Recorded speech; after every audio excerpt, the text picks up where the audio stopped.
Bakit napabuti pa mga boss ang 4-point line sa PBA?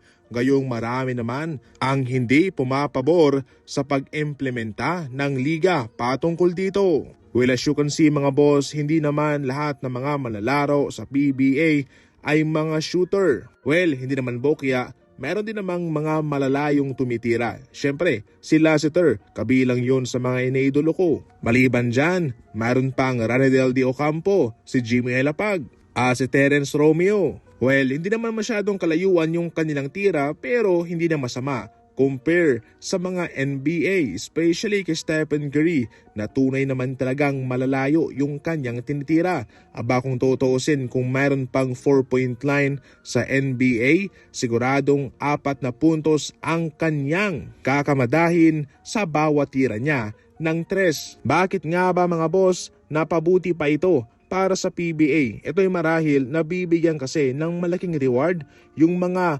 manlalarong nag-a-attempt ng tira galing sa 4-point line. Kitang-kita naman na kahit mayroong 4-point line at malayo yan kumpara sa linya ng 3 ay kanilang ginagawa at ito'y pumapasok naman. Ang ibig kong sabihin, mayroon ding mga PBA player ang nakakapukol galing sa malalayo pero hindi nila nire-risk. Hindi sila sumusugal dahil 3 puntos lang yun.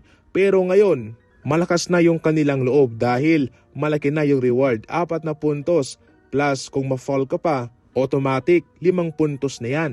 Pero mga boss, hindi rin may tatanggi na mayroon ding downside. Hindi na balanse yung takbo ng laro. So far sa PBA sa aking napansin, all goods pa naman. Mayroon pa din namang tumitira sa loob, umaatake, sa pinta, pumuposte, nandun pa rin yun. Ang naging maganda lang dahil sa 4-point line, nagkaroon ng malaking reward yung kanilang malalayong bitaw.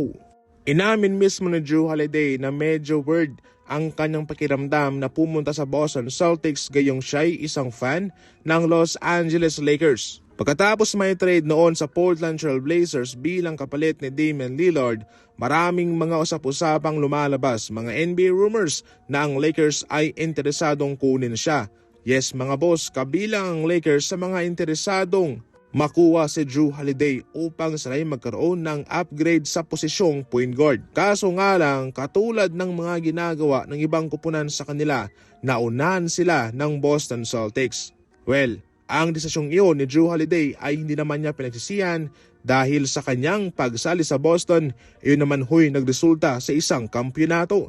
Samantalang ang Lakers, hindi umayon sa kanilang inaasahan yung tinakbo ng kanilang kampanya sa NBA. Subalit para mismo kay Holiday bilang isang fan ng Lakers, hindi rin niya maitatago yung kanyang pakiramdam nung pinili niya ang Celtics na siyang karibal ng Los Angeles Lakers. Ayon naman mga boss sa komento ng mga NBA fans, tama lang yung ginawa ni Jrue Holiday dahil yung mga NBA star na napapadpad sa Los Angeles Lakers ay nalalaos, bumabagsak yung numero at yung iba bumabagsak yung value. Ngayon para sa Boston Celtics, naghahanda na si Jrue Holiday para depensahan yung kanilang titulo sa panibagong NBA season.